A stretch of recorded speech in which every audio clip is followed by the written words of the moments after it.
sudah selesai, tetapi memang dibagi-bagi dalam beberapa masjid. Kemudian kita pada malam hari ini 6 Jumadal Ula 1442 kita akan melanjutkan pengajian kitab yang paling mulia di atas muka bumi, yaitu kitab Al-Quran Al-Karim. Setelah kita menyelesaikan hadis, maka kita lanjutkan dengan tafsir. Tafsir dinomor duakan karena sudah banyak majelis-majelis tafsir. Tetapi saya harap bahwa tafsir yang akan kita bicarakan berbeda dengan tafsir-tafsir yang biasanya. Bukan berarti saya membawa perkara-perkara baru, bukan. Tetapi kita akan melakukan tafsir dengan metode berikut ini, maratibut tafsir, urutan-urutan tafsir. Jadi tafsir itu menurut para ulama ada metode yang lebih unggul daripada yang lain. Maka mereka mengurutkan ada beberapa martabat. Martabat yang pertama adalah tafsirul Qur'ani bil Qur'an, menafsirkan ayat Qur'an dengan ayat Qur'an yang lain. Contoh, kita mendapatkan pada surah Al-Fatihah, siratal ladzina an'amta alaihim. Ya Allah, tunjukkanlah kita kepada jalannya orang-orang yang Engkau beri nikmat. Nah, siapakah orang-orang yang diberi nikmat ini? Kita bertanya. Ternyata kita dapatkan jawabannya pada surat yang lain, yaitu pada surah An-Nisa ayat 69. Allah mengatakan, wa may yuti'illaha war rasul, siapa yang taat kepada Allah dan Rasul, fa ulaika ma'al ladzina an'amallahu alaihim, mereka akan bersama orang-orang yang diberi nikmat oleh Allah. Siapa mereka? Ternyata adalah an-nabiyyin was-siddiqin wasyuhada was-salihin. 4 kelompok inilah orang-orang yang diberi nikmat oleh Allah. Wa hasuna ulaika rafiqa, mereka sebaik-baik teman. Kemudian martabat yang kedua adalah tafsirul Qur'ani bil hadis atau tafsirul Qur'ani bis sunnah, menafsirkan Al-Quran dengan hadis Nabi sallallahu alaihi wasallam. Contohnya, kita mendapatkan pada surah Al-Kautsar, inna a'tainakal kautsar, sesungguhnya kami telah memberi engkau wahai Nabi Al-Kautsar. Kautsar ini apa? Kita enggak tahu karena ini istilah baru. Kalau dari sisi bahasa Arab, kautsar dari kata-kata katsir, artinya banyak. Tapi apakah yang dimaksud oleh Allah di sini? Kita enggak paham. Ternyata ditafsirkan oleh Nabi, beliau mengatakan, atadruna mal kautsar? Apakah kalian tahu apa itu al-kautsar yang disebutkan oleh Allah dalam Quran? Fa innahu nahrun, dia adalah satu sungai. Wa'adanihi rabbi, yang Allah telah menjanjikan untuk saya. Alaihi khairun katsirun, padanya ada kebaikan yang banyak. Nah, ini ada kata-kata katsir, ya. Maka al-kautsar itu disebut kautsar karena banyak kebaikannya. Huwa haudi, dia adalah telaga saya, telaga al-kautsar. Taridu alaihi ummati yaumal qiyamah, umatku akan masuk ke dalam telaga tadi pada hari kiamat. Aniyatuhu ka'adadin nujum, wadah-wadahnya atau ciduk-ciduknya, gayung-gayungnya itu sejumlah bintang-bintang, banyak sekali. Fayukhtalajul abdu minhum, maka ada seorang hamba yang tersingkir dari mereka, tidak boleh masuk. Fa'aqulu, maka saya membela, Rabbi innahu min ummati, wahai Rabbku, sungguh dia termasuk umatku. Kenapa disingkirkan dari telaga ini? Fayaqul, maka Allah mengatakan, ma tadri, kamu tidak tahu wahai Muhammad, ma ahdatsa ba'dak, apa yang dia lakukan bid'ah setelah wafatmu. Maka orang-orang yang melakukan bid'ah tidak berhak datang ke telaga Kautsar ini. Syiah, Mu'tazilah, Khawarij, Qadariyah, semua kelompok-kelompok firqah bid'ah tidak berhak untuk mendapatkan telaga Kautsar ini. Mudah-mudahan kita semuanya mendapatkan telaga Kautsar bersama Nabi sallallahu alaihi wasallam. Amin ya rabbal alamin. Kemudian martabat yang ketiga adalah tafsirul Quran bi kalamis sahabah, menafsirkan Al-Quran dengan perkataan para sahabat-sahabat Nabi sallallahu alaihi wasallam. Kalau menafsirkan Quran dengan Quran jelas, karena semuanya datangnya dari Allah. Allah yang paling paham dengan ucapannya Allah. Kemudian menafsirkan perkataan Allah dengan perkataan Nabi, jelas. Karena memang Nabi ditugaskan untuk menjelaskan Al-Quran. Tugas utama Nabi itu kan menjelaskan Al-Quran. Litubayyina linnasi ma nuzila ilaihim, untuk menjelaskan Quran. Lalu sekarang menafsirkan Quran dengan perkataan sahabat. Kenapa? Apa kaitannya sahabat dengan Al-Quran? Nah, sahabat itu adalah orang yang paling paham terhadap Al-Quran setelah Nabi Muhammad Sallallahu Alaihi Wasallam, karena mereka berguru langsung kepada Nabi. Kalau kita tidak pernah berguru langsung kepada Nabi, kita hanya membaca riwayat-riwayat dari Nabi, sehingga pemahaman kita terhadap sabda Nabi tidak sebagus pemahaman sahabat terhadap sabda Nabi.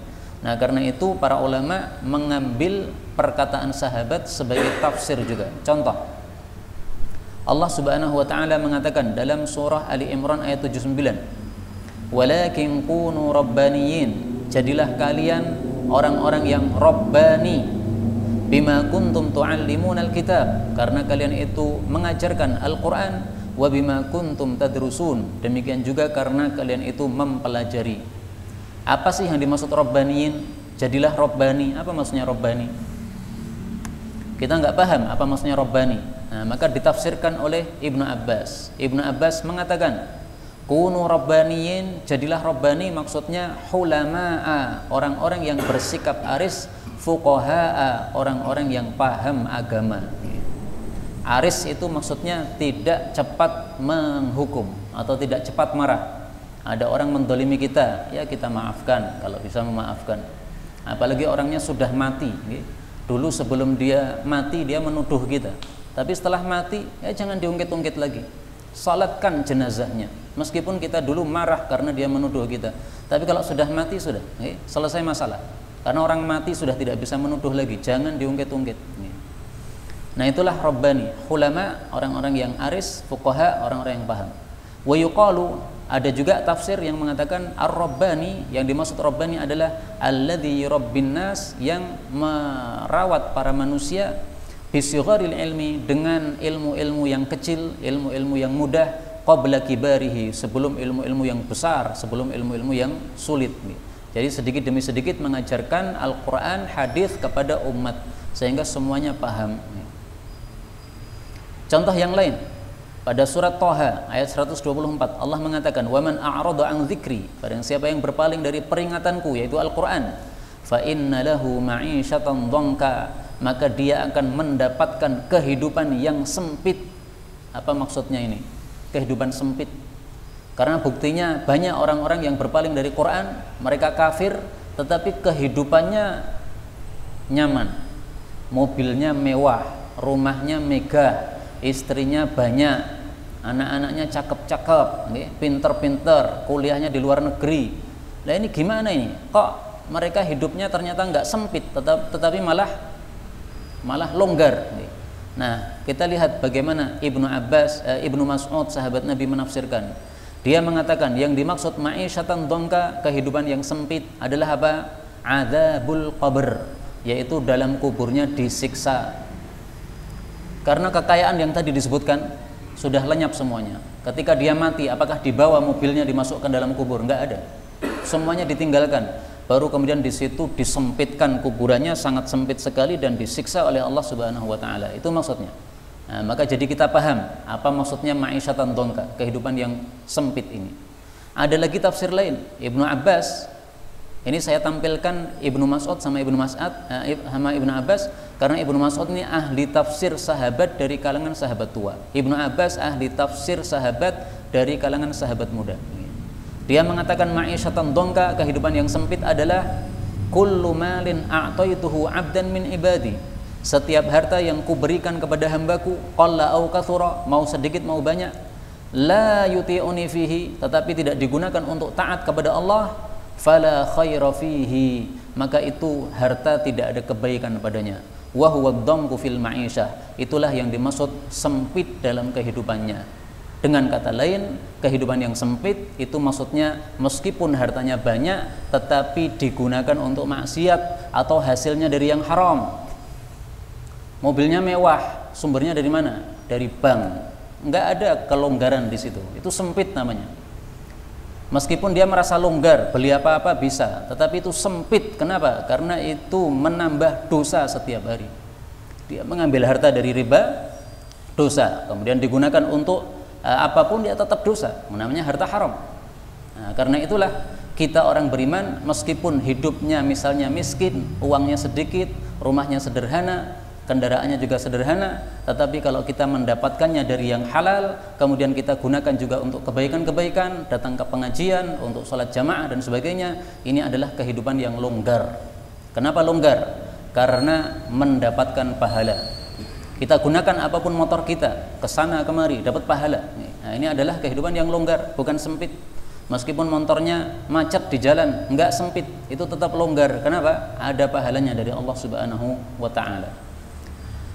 Martabat yang keempat, tafsirul Quran, menafsirkan Al-Quran bikalamit tabi'in, dengan ucapan para tabi'in, yaitu generasi setelah sahabat. Kenapa perkataan tabi'in dijadikan pedoman sebagai tafsir Quran? Karena mereka belajar langsung dari orang yang belajar langsung dari Nabi, jadi masih fresh ilmunya. Ini Nabi menyampaikan kepada sahabat, sahabat paling paham terhadap Quran, kemudian sahabat menyampaikan kepada tabi'in, maka paling paham juga setelah sahabat tabi'in ini. Contoh, dalam Al-Quran Allah mengatakan pada surat Al-Ahzab ayat 56, Innallaha wa malaikatahu yusalluna 'alan nabi, sesungguhnya Allah dan malaikat berikan salawat kepada Nabi. Wahai orang-orang beriman, salawatlah kepada Nabi dan salamlah kepada Nabi dengan sebenar-benar salam. Kita nggak paham apa maksudnya ini. Allah berikan salawat kepada Nabi. Apa maksudnya? Apa maksudnya Allah itu sambil duduk-duduk sambil mengatakan salatullah, salamullah? Apakah begitu? Jangan membayangkan Allah seperti makhluk. Allah itu tidak seperti makhluk. Nah, maka kita perlu tafsir. Ternyata ditafsirkan oleh Abul Aliyah, ini seorang tabi'in, dia muridnya Ibnu Abbas. Dia mengatakan salatullah, salawat dari Allah itu adalah thana'uhu alaihi. Allah menyanjung Nabi Muhammad indal malaikah, di hadapan para malaikatnya. Jadi disebut-sebut Nabi Muhammad di hadapan para malaikatnya, disanjung-sanjung, dipuji-puji oleh Allah Subhanahu wa taala. Itu maksudnya. Wa salatul malaikah, adapun salawatnya para malaikat adalah ad-du'a, yaitu para malaikat mendoakan untuk Nabi Muhammad sallallahu alaihi wasallam. Qala Ibnu Abbas mengatakan, berarti gurunya Abul Aliyah tadi ya. Yusallun, yang dimaksud memberikan salawat adalah yubarrikun, yaitu mendoakan barokah kepada Nabi Muhammad sallallahu alaihi wasallam. Nah, inilah tafsir yang metode tafsir yang ingin kita terapkan pada majelis-majelis kita. Jadi memang tafsirnya insya Allah tidak seperti rata-rata biasanya, tetapi kita usahakan kalau ada tafsir Quran bil Quran kita dahulukan, kalau ada tafsir Quran bil hadis kita dahulukan, kalau ada tafsir Quran dari sahabat atau dari tabi'in kita sampaikan insya Allah taala. Demikian juga yang ingin saya terapkan pada majelis-majelis kita ini adalah setiap hari atau setiap satu majelis selesai satu halaman. Nah, kemarin sudah satu halaman di Semanggi, yaitu surat Al-Fatihah. Maka kita malam ini insya Allah akan lanjutkan surat Al-Baqarah, satu halaman. Sehingga tafsirnya tidak akan panjang-panjang, ringkas saja, yang penting paham. Sebelumnya saya ingin menyampaikan beberapa kaidah. Kaidah pertama, ayatul Quran hammalatul wujuh. Ayat-ayat Al-Quran itu mengandung banyak-banyak makna. Jadi wajar kalau satu ayat muncul banyak tafsiran, karena memang mengandung banyak makna. Kaidah yang kedua, tafsirul Quran bil mithal au bi juz'il ma'na sa'ighun. Menafsirkan Quran dengan memberikan contoh atau dengan menyebutkan sebagian maknanya saja itu boleh. Nah, sehingga kadang-kadang tafsiran beraneka ragam, tetapi sebenarnya tidak bertentangan. Misalnya, Allah mengatakan al-hayya minal mayyit. Allah mengeluarkan yang hidup dari yang mati. Ini tafsirnya ulama berbeda-beda. Ada yang mengatakan maksudnya misalnya Allah mengeluarkan ayam dari telur. Telur itu mati, ayam itu hidup. Ada juga yang menafsirkan Allah melahirkan, maksudnya membikin orang yang kafir melahirkan orang yang beriman. Orang kafir itu berarti orang mati, orang beriman ini orang hidup. Nah, ini tafsir bermacam-macam, itu sebenarnya tafsir bil mithal, memberikan contoh saja, sehingga tidak bertentangan tafsir seperti itu. Kaidah berikutnya al-qira'atani bimatsabatil ayatain. Kalau ada dua qiraah yang berbeda, maka itu sebagaimana seolah-olah ada dua ayat yang berbeda, sehingga maknanya satu qiraah berbeda dengan qiraah yang lain. Insyaallah nanti akan diberikan contoh-contohnya pada waktu kita membahas tafsir. Kemudian yang keempat, laisa fil Qur'ani ta'arudun. Di dalam Al-Qur'an tidak ada kontradiksi sama sekali. Sehingga kalau ada ayat yang kita anggap bertentangan dengan ayat yang lain, itu pasti karena kita tidak paham. Kalau kita paham, kita bisa mendudukkan pada tempatnya masing-masing. Tidak mungkin kontradiksi, karena kalau kontradiksi menunjukkan Allah nggak pinter. Padahal Allah tidak mungkin tidak pinter, karena Allah itu alim, maha mengetahui. Terus tambah satu lagi yang kelima, ini perkataan Syekhuna Shalih Al-Utsaimin.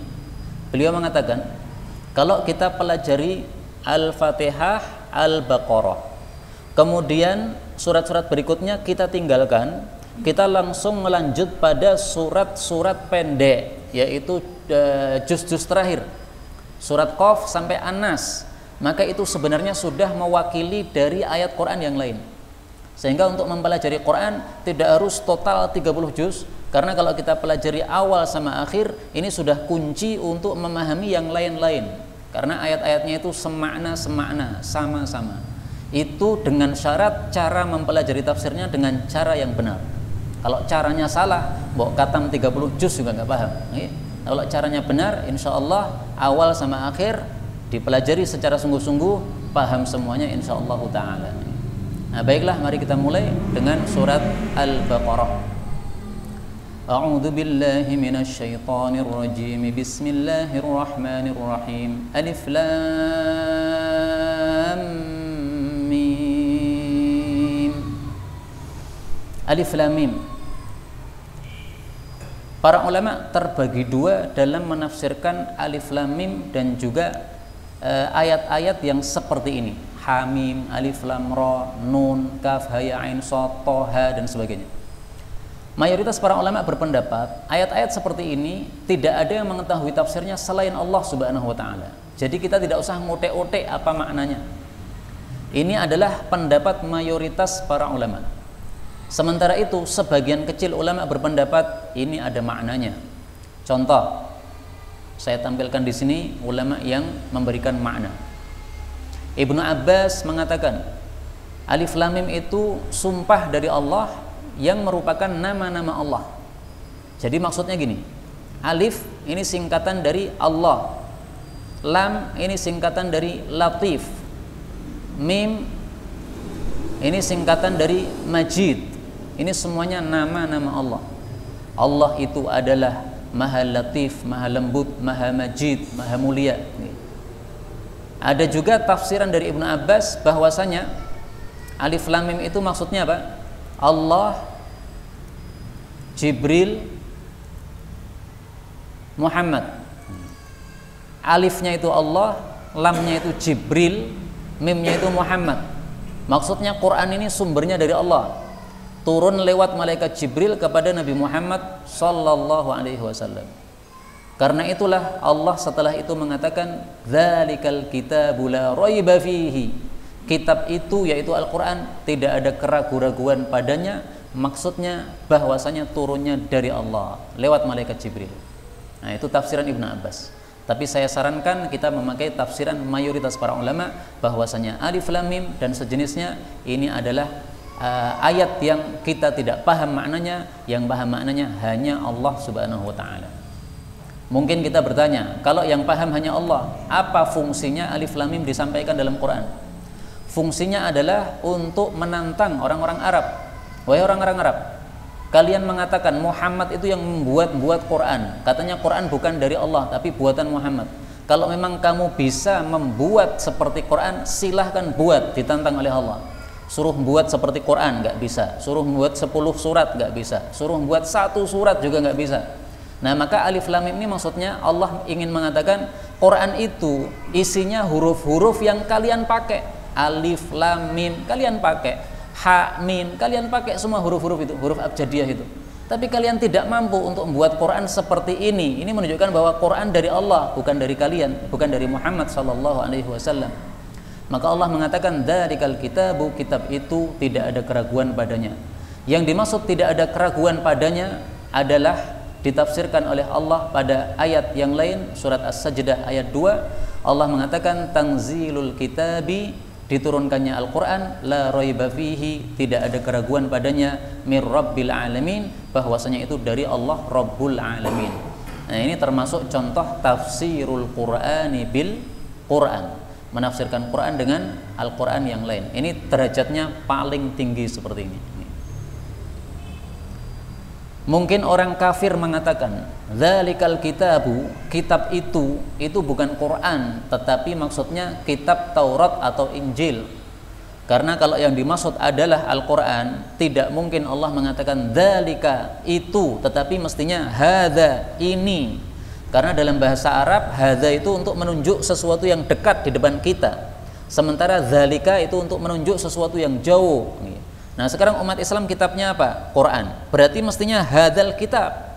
Kalau dzalikal kitab itu berarti kitab luar, berarti Taurat atau Injil. Orang kafir ngomong gitu, Pak. Nah, kita jawab, ini orang kafir nggak paham bahasa Arab. Karena bahasa Arab itu kadang-kadang menunjuk sesuatu yang dekat di depan kita, tetapi dengan kata-kata dzalika, apabila sesuatu ini derajatnya sangat tinggi sekali, seolah-olah dia jauh di atas kita. Nah, maka Quran ini, kenapa Allah mengatakan dzalikal kitab? Karena Quran meskipun di depan kita, tapi derajatnya sangat tinggi di hadapan Allah Subhanahu wa taala. Majid, mulia. Al-Quran itu sesuatu yang mulia, ditinggikan oleh Allah Subhanahu wa taala. Maka kita dapatkan dalam Al-Quran, Allah mengatakan fi suhufim mukarramah marfu'atin mutahharah. Quran itu berada pada lembaran-lembaran yang dimuliakan, yang ditinggikan dan disucikan. Nah, maka ini Quran derajatnya tinggi. Maka Allah mengatakan dzalikal kitab. Nah, orang kafir nggak paham bahasa Arab sehingga mereka ingin menyesatkan kita, malah kita jelaskan kepada mereka supaya mereka paham. Allah mengatakan hudal lil muttaqin, petunjuk untuk orang-orang yang bertakwa. Bapak Ibu rahimani wa rahimakumullah, sebenarnya Quran ini bukan hanya petunjuk untuk orang bertakwa, tetapi sebagaimana Allah katakan hudal linnasi, petunjuk untuk seluruh manusia. Ini surat Al-Baqarah ayat 185, syahrul ramadhan alladzi unzila fihil Quran hudal linnas. Tetapi kenapa di sini Allah mengatakan hudal lil muttaqin? Nah, padahal tadi dikatakan nggak ada ayat yang kontradiksi, nggak ada. Nah, terus gimana mendudukkan? Jadi gini, Allah itu ketika menurunkan Quran tujuannya untuk seluruh manusia, tetapi ternyata yang mau mengambil manfaatnya hanya orang-orang bertakwa. Karena itu siapa yang tidak mau menggunakan Quran, dia tidak akan mendapatkan hidayah Quran. Kita ini orang-orang beriman, kalau kita tidak mau menerapkan Quran, tidak akan mendapatkan hidayah Quran. Quran hanya dibaca tok, tidak diamalkan, nggak akan dapat hidayah. Karena Quran itu untuk diamalkan. Inti Quran diamalkan, Pak. Dibaca itu adalah perantara supaya kita mengamalkan. Dipelajari tafsirnya itu adalah perantara supaya kita mengamalkan. Sehingga kalau ada orang yang hafal Quran 30 juz tapi nggak pernah ngamalkan Quran, nah itu nggak ada gunanya di hadapan Allah Subhanahu wa taala. Lebih mending Pak Tani yang dia itu nggak bisa membaca Quran secara fasih, bacanya grutal gradul, tapi begitu paham diamalkan, lebih baik itu. Nah, sampai dia takut, Pak, karena apa namanya, penjelasannya tegas nih, sampai tunduk dia, rukuk.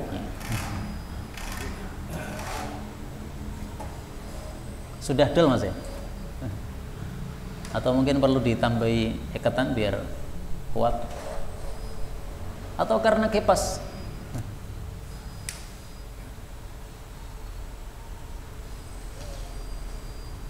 Tapi kita lanjutkan. Siapakah orang-orang yang bertakwa?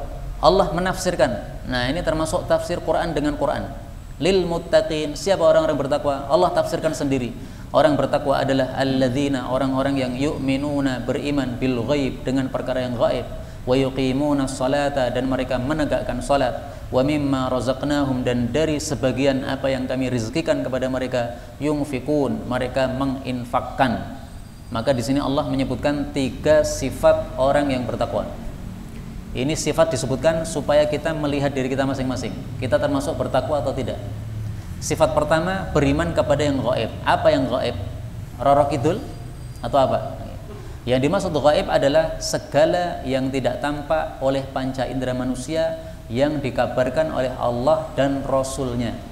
Jannah, neraka, sirat, jembatan di atas neraka, jembatan setelah sirat, kemudian hisab, kemudian padang mahsyar, kemudian malaikat, kemudian jin, kemudian segala macam. Semua yang tidak tampak oleh panca indera kita tapi dikabarkan oleh Allah dan Rasul, itu gaib. Nah, kalau kita sudah beriman dalam hati kita, saya percaya semua yang dikabarkan oleh Allah, semua yang dikabarkan Nabi, ini kita sudah termasuk yu'minun bil ghaib. Maka Roro Kidul bukan termasuk. Roro Kidul itu bukan dari Allah, bukan dari Rasul. Enggak perlu kita iman kepada Roro Kidul. Wa yuqimunas shalah, menegakkan salat. Nah, apa yang dimaksud menegakkan salat? Para ulama katakan berbeda antara melakukan salat dengan menegakkan salat. Kalau menegakkan salat ini khusus orang-orang bertakwa. Kalau melakukan salat, orang-orang munafik juga melakukan salat. Nah, mari kita lihat tafsirnya para ulama. Apa maksudnya? Ibnu Abbas mengatakan, nah ini tafsir dengan perkataan sahabat ya. Yang dimaksud menegakkan salat adalah menyempurnakan ruku, menyempurnakan sujud, menyempurnakan bacaan Qur'annya, menyempurnakan khusyuknya. Wal iqbali 'alaiha ini sama, yaitu khusyuk. Nah, maka tolong diperhatikan ini, rukuknya, sujudnya, khusyuknya, bacaan Qur'annya. Jangan melakukan sholat tarawih 2-3 rakaat 7 menit. Itu enggak yuqimunas shalah itu. Itu namanya yaf'alunas shalah itu. Itu hanya melakukan, tidak menegakkan sholat. Itu bukan termasuk orang-orang bertakwa. Karena itu kalau imamnya agak panjangan dikit, jangan grundel. Khawatirnya nanti termasuk apa? Orang-orang yang tidak takwa. Imamnya bacaannya dipanjangkan dikit, alhamdulillah tambah pahala. Yang penting jangan baca Baqarah sampai khatam aja lah. Wa mimma razaqnahum yunfikun. Mereka infak. Infaknya tidak semua harta, tapi mimma, sebagian dari harta. Jadi tidak benar kalau kita itu infak seluruh harta, enggak sesuai sunnah. Rasulullah pernah didatangi oleh seorang sahabat Nabi bernama Ka'ab bin Malik. Ya Rasulullah, saya sudah diberi tobat oleh Allah, saya ingin bersyukur kepada Allah. Gimana syukurnya? Ini semua harta saya berikan, saya infakkan. Nabi mengatakan, tidak. Tahan sebagian hartamu, itu lebih baik. Karena Nabi tahu kalau sahabat ini duitnya habis total, nanti dia akan gremeng atau nggersulo. Sekarang nggak apa-apa, semangat. Tapi kalau sudah kondisi normal, nah, dia susah juga, dia akan apa? Nah, nggersulo. Apalagi orang-orang seperti kita. Nah, karena itu Nabi tidak terima seluruh hartanya. Maka di sini mimma, sebagian dari hartanya diinfakkan. Yang dimaksud infak ini apa? Mari kita lihat tafsirnya para sahabat. Ibnu Abbas mengatakan yang dimaksud adalah zakatul mal, zakat harta. Jadi yang sudah mencapai nisabnya. Kalau uang sekarang ini sekitar 76 juta, itu berarti sudah mencapai nisab. Kalau sudah sampai 1 tahun wajib untuk zakat. Menurut Ibnu Abbas dan Ibnu Mas'ud dan beberapa sahabat Nabi, yang dimaksud yunfikun adalah nafaqatur rajul ala ahli, nafkahnya seorang suami kepada istrinya, kepada keluarganya. Nah, karena ada dua tafsir, maka dua tafsir ini kita pakai semuanya. Ini semuanya dimaksud oleh Allah dalam ayat ini. Wa mimma razaqnahum yunfikun adalah zakat kalau memang sudah mencapai nisab. Wa mimma razaqnahum yunfikun adalah nafkah sehari-hari untuk anak istri kalau memang belum mencapai nisab. Karena itu kalau kita infak untuk anak istri jangan terlalu pelit, okay? Kalau ada duitnya berikan saja. Kalau memang mereka membutuhkan, okay? Jadi jangan mubazir tapi juga jangan pelit, tengah-tengah antara keduanya. Kenapa? Karena Rasul sallallahu alaihi wasallam bersabda dalam hadis yang sahih, "Idza anfaqa ar-rajulu ala ahlihi nafaqah." Kalau seseorang itu menginfakkan kepada keluarganya satu nafkah, wa huwa yahtasibuha, dia mengharap pahala dari Allah, kanat lahu sadaqah, itu sama dengan berpahala sedekah. Hadis muttafaqun alaih. Karena itu dulu di Tuban itu ada seorang ulama namanya Mbah Abul Fadl As-Senori, sudah wafat beliau, ulama NU. Ini satu-satunya ulama NU yang mengatakan haul adalah bid'ah. Beliau punya keunikan, beliau akan memberikan beras untuk makan sehari-hari keluarganya itu setiap pagi. Jadi beliau beli beras setiap pagi atau beliau kumpulkan beras dalam karung, tapi kemudian dia simpan. Nah, kemudian dia ambil sedikit sesuai keperluan, diberikan kepada istrinya. Nih, beras untuk hari ini. Itu yang dimasak oleh istrinya hari itu. Besok lagi dia akan nyiduk beras lagi, kemudian berikan kepada istrinya, nih beras untuk hari ini. Maka beliau ditanya, Syekh, kenapa engkau melakukan seperti ini? Dia mengatakan, saya pengen yahtasibuha, mengharap pahala setiap hari. Jadi ketika dia memberikan kepada istrinya itu sambil meniatkan dalam hati, ini saya mengharap pahala darimu ya Allah. Besok lagi juga ngambil beras, kasih sama istrinya, ini saya mengharap pahala darimu ya Allah. Terus begitu. Jadi supaya terbiasa memunculkan niatan dalam hati mengharap pahala. Karena seringkali kita itu menginfakkan kepada istri tapi nggak ada niatan harap pahala. Ini sebenarnya kekurangan dalam hati kita. Mestinya ketika kita keluarkan duit itu dalam hati langsung tergerak. Ya, tergerak apa? Yaitu saya pengen pahala darimu ya Allah. Saya pengen pahala. Nah, kalau orang itu dalam hatinya tergerak seperti ini, saya pengen pahala, insya Allah untuk mengeluarkan nggak berat.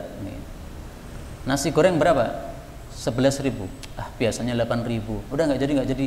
Nah, itu karena tidak tergerak. Ketika tergerak hatinya bahwasanya ini ada pahalanya, 11 nggak masalah. 11 malah lebih besar pahalanya daripada kita kelaparan malam ini tidak makan, beli aja. Yang penting ada duitnya, nggak ada masalah. Nah, itu contoh bahwa kita mengharapkan pahala dari nafkah yang kita lakukan sehari-hari. Ayat yang keempat Allah mengatakan walladzina yu'minuna, dan orang-orang yang beriman bima unzila ilaika, dengan apa yang diturunkan kepada engkau, wama unzila min qablik, dan apa yang diturunkan sebelum engkau, wabil akhirati, dan terhadap akhirat, hum yuqinun, mereka itu yakin. Ini adalah sifat yang berikutnya, 3 sifat. Sifat yang pertama, iman kepada apa yang diturunkan kepada Nabi Muhammad. Maksudnya apa? Al-Quran. Nah, maka kita harus iman kepada Quran. Alhamdulillah, insya Allah kita semuanya udah iman sama Al-Quran. Iman kepada apapun yang diturunkan kepada nabi-nabi, maksudnya kitab-kitab samawi, kitab yang turun dari langit. Taurat kepada Nabi Musa, Injil kepada Nabi Isa, Zabur kepada Nabi Dawud, kemudian Suhuf kepada Nabi Musa, juga kepada Nabi Ibrahim. Kita semuanya beriman. Beriman gimana? Beriman bahwa itu semuanya sumbernya dari Allah, tapi bukan kita ikuti, bukan. Jadi iman kita terhadap Quran dengan kitab-kitab sebelumnya beda. Kalau iman kepada kitab-kitab sebelumnya itu hanyalah iman bahwa itu berasal dari Allah, sehingga berarti kebenaran. Tapi kalau iman kepada Quran, ini maksudnya adalah kita iman bahwa itu dari Allah, kemudian kita harus mengamalkan. Itu maksudnya. Sehingga kalau kita mengatakan saya iman sama Quran, tapi nggak mau mengamalkan Quran, itu namanya bukan iman. Presiden mengatakan saya iman kepada Quran, berarti dia wajib tegakkan hukum qisas di dalam negaranya. Orang bunuh balas bunuh, orang maling potong tangan dan sebagainya. Kalau tidak mau menegakkan, bukan iman. Itu ngaku-ngaku iman, kayak orang munafik ngaku-ngaku iman. Sifat yang ketiga, wabil akhirati hum yuqinun, yakin terhadap akhirat. Muncul pertanyaan, Pak. Untuk kata-kata sebelumnya Allah menggunakan yu'minun, iman. Tetapi untuk kata-kata wabil akhirah, terhadap akhirat, Allah menggunakan yuqinun, yakin. Apa sih yakin itu? Nah, perhatikan pendapat tafsiran Ibnu Mas'ud. Ibnu Mas'ud mengatakan, al-yaqin, yang dimaksud yakin adalah al-imanu kulluh, iman secara total. Jadi yakin itu tingkatan di atas iman. Kalau iman ini percaya biasa, tapi yakin itu di atasnya lagi. Iman penuh, al-imanu kulluh, iman penuh. Itu namanya yakin. Nah, maka muncul pertanyaan, kenapa untuk akhirat Allah menggunakan istilah yakin bukan iman? Karena meskipun rukun iman ada 6, tetapi yang paling berat untuk diimani adalah akhirat ini. Kalau Allah sudah terbukti ada bekas-bekasnya Allah, ada makhluk-makhluk. Makhluk ini menunjukkan ada Allah. Kalau nggak ada Allah, nggak mungkin ada makhluk-makhluk kayak begini. Bulan berjalan dengan tertib, matahari tertib. Seperti mobil kalau berjalan pasti ada sopirnya, meskipun kita nggak melihat orangnya, tapi yakin kita. Sama juga, alam ini berjalan secara rapi, kita yakin Allah ada. Sudah terbukti. Nabi Muhammad sudah terbukti. Sahabat-sahabat sudah melihat dengan mata kepala mereka, ini Nabi Muhammad ada. Kemudian iman kepada kitab, Quran sudah ada di depan kita. Kemudian apa lagi? Malaikat, banyak sahabat yang melihat malaikat pada perang Badar misalnya. Kemudian iman kepada qada dan qadar. Nah, satu lagi iman kepada hari akhir. Hari akhir ini belum ada buktinya, Pak. Nabi Adam sudah mati sejak dulu, sampai sekarang enggak bangun-bangun juga. Jadi bukti adanya kebangkitan setelah kematian itu mana? Belum ada buktinya. Maka dari 6 rukun iman ini yang belum ada buktinya hanya 1 ini. Nah, ini makanya ini adalah satu perkara yang paling berat, sehingga perlu yuqinun, perlu keyakinan. Kalau orang hanya punya iman saja, dia nggak akan percaya, nggak mungkin itu akhirat muncul itu. Orang sudah mati, sudah dimakan oleh bumi, kemudian tulangnya sudah remuk, bagaimana lagi akan jadi manusia? Nggak mungkin, nggak ada buktinya. Manusia pertama mati siapa? Habil, putranya Nabi Adam. Itu manusia pertama mati. Dia mati sebelum Nabi Adam. Tapi ternyata sampai hari ini belum bangkit juga. Nah, maka tidak ada buktinya kebangkitan setelah kematian. Tapi alhamdulillah kita yakin bahwa nanti akan ada kebangkitan setelah kematian. Itulah yang dimaksud al-akhirah. Akhirat itu artinya bangkit setelah mati, hidup lagi setelah mati, dan juga perkara-perkara setelahnya, jannah, neraka, hisab, dan seterusnya. Nah, siapa yang memiliki 6 sifat ini, maka Allah mengatakan ulaika, mereka itu ala hudan, di atas petunjuk, mir rabbihim, dari Rabb mereka, wa ulaika hum, dan mereka itu adalah al muflihun, orang-orang yang beruntung. Allah mengatakan ala huda, di atas petunjuk. Kenapa tidak mengatakan di dalam petunjuk? Kalau kesesatan, Allah menyebutnya di dalam kesesatan, bukan di atas kesesatan. Buktinya, mari kita lihat dalam Quran. Surat Saba ayat 24. Qulillahu wa inna aw iyyakum la'ala hudan aw fi dhalalin mubin. Sesungguhnya kami atau kalian, wahai orang-orang kafir, sungguh di atas petunjuk atau di dalam kesesatan yang nyata. Jadi suruh membuktikan siapa? Kami muslimin atau kalian kafirin yang berada di atas petunjuk atau yang berada dalam kesesatan. Nah, ini uniknya, kenapa petunjuk dikatakan ala, di atas petunjuk? Kenapa tidak fi, ya, di dalam petunjuk? Ini untuk menunjukkan bahwa orang kalau sudah berada dalam petunjuk itu orangnya teguh, seolah-olah dia berada di atasnya, mancep. Karena itu orang yang sudah mendapatkan hidayah dari Allah nggak peduli apapun manusia ngomong apa, nggak peduli.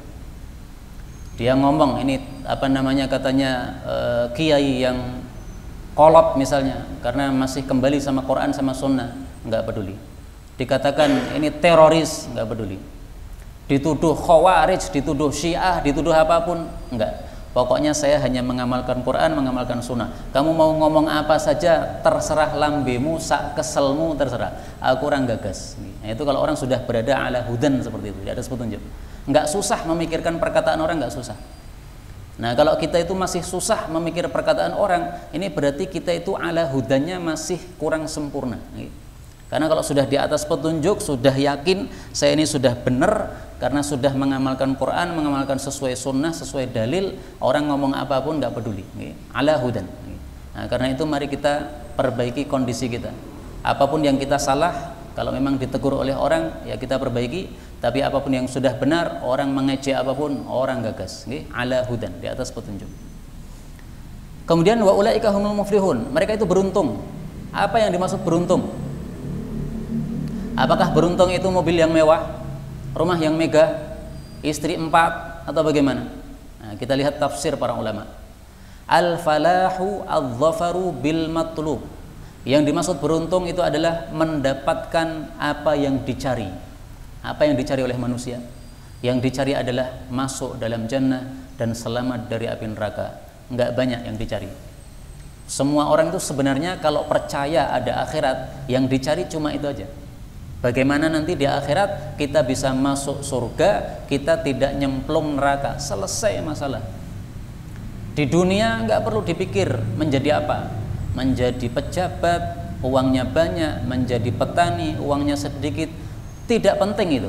Yang penting adalah nanti di akhiratnya, karena dunia kan sementara. Dunia hanya paling berapa? 60 tahun. Nah, karena itu orang kalau sudah paham akhirat, dia tidak akan peduli terhadap kondisi-kondisi dunia, Pak. Orang-orang bergelar doktor, profesor, apa, LC, MA, nggak peduli. Kenapa? Karena itu bukan tujuan dia. Manusia memang ada dua macam. Ada manusia yang tujuannya adalah dunia, ada yang tujuannya adalah akhirat. Kalau yang tujuannya dunia, nanti pasti dia akan mengejar dunia, gelar, harta, dan sebagainya. Kenapa kamu kuliah? Supaya saya dapat gelar doktor. Kenapa? Supaya dapat gelar doktor. Supaya jadi terkenal. Kenapa terkenal? Supaya duitnya banyak. Karena kalau sudah pangkatnya tinggi, maka duitnya banyak biasanya. Mengajar di universitas, gelarnya doktor, upahnya berbeda dengan kalau gelarnya hanya LC atau MA. Nah, maka dia ingin cari duit. Nah, kalau orang sudah seperti itu berarti mikirnya mikir dunia. Kalau orang yang mikirnya akhirat, nggak peduli seperti itu. Karena itu terus terang sejak dulu saya lebih suka belajar dengan metode mulazamah, yaitu kita berguru sama seorang syekh, berada di rumahnya beliau 24 jam bersama beliau, daripada kuliah di universitas. Di universitas ketemu sama guru hanya beberapa menit aja, beberapa jam aja. Setelah itu lepas, kasih PR, kerja di rumah. Nah, hanya bedanya kalau dari universitas itu nanti lulus dia dapat gelar doktor, profesor dan sebagainya. Tapi kalau dia mulazamah sama syekh, dia lulus nggak ada gelar sama sekali. Paling gelarnya kiai, ustadz, syekh, itu aja.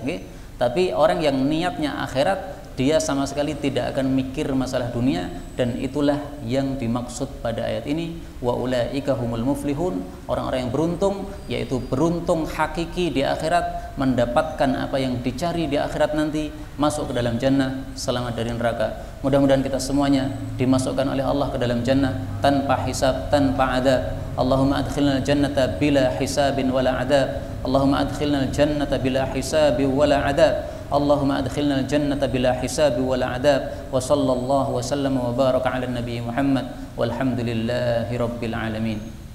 Dengan demikian sudah selesailah tafsir satu halaman Al-Quran dari surat Al-Baqarah ayat 1 sampai dengan ayat 5.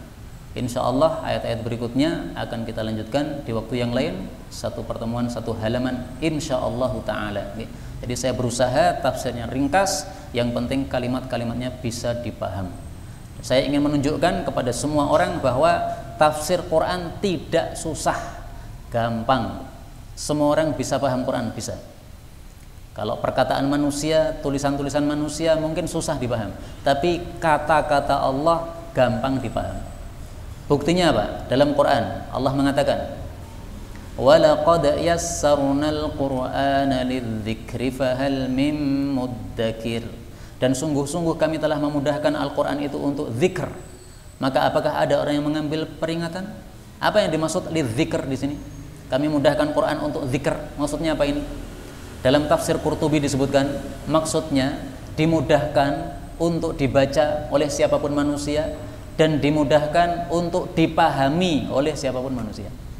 Jadi maknanya gampang dipaham, kalimat-kalimatnya gampang dibaca. Itu Quran, Pak. Maka tidak ada orang yang mengatakan saya nggak bisa baca Quran. Nggak mungkin. Kalau kamu belajar pasti bisa. Quran itu bisa untuk seluruh bahasa. Meskipun Quran bahasa Arab, tapi orang Jawa bisa membaca Quran. Bahkan banyak orang Jawa yang bacaannya lebih fasih daripada orang-orang Arab, karena orang Arabnya nggak mau belajar, orang Jawanya belajar. Ini bukti yassarnal Qur'ana lidzikr.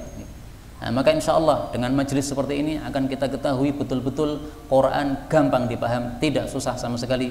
Insya Allah kita akan paham seluruh Al-Quran dengan izin Allah Subhanahu Wa Taala. Wallahu a'lam bissawab. Walhamdulillahi rabbil alamin.